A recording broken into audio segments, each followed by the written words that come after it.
اگلی بات کی کامیابی کا راستہ انہیں ملتا ہے. جو لوگ اللہ کے راستے میں مال کو خرچ کرتے ہیں، زکوٰۃ کو دینے والے ہیں.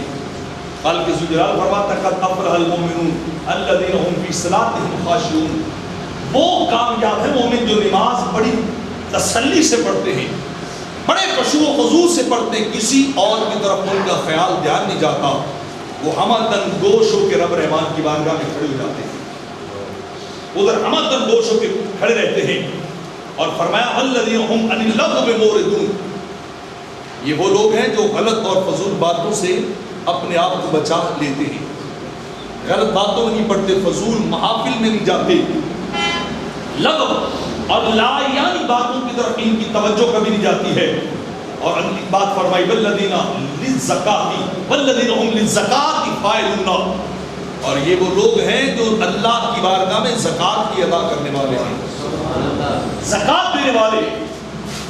ان وہ کامیاب ہیں جو زکوٰۃ دیتے ہیں، اور جو زکوٰۃ نہیں دیتے وہ کل جا کے ناکام ہو جائیں گے، وہ اللہ کی بارگاہ میں ناکام جانے جائیں گے.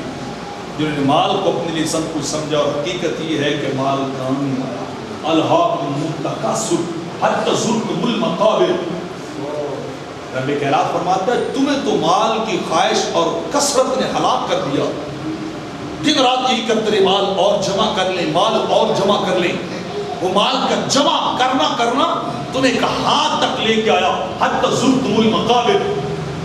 تم قبروں تک کا پہنچے اور تمہاری حرص اور ہوس ختم نہ ہوئی، تمہاری وہ مال کی چاہت ختم نہ ہوئی اور تم قبروں میں آ گئے. کامیابی انہیں ملتی ہے جو مال سے دل نہیں لگاتے، جو رب رحمان سے دل لگاتے، اللہ سے دل لگاتے. انہیں رب کائنات کامیابیاں دیتا ہے.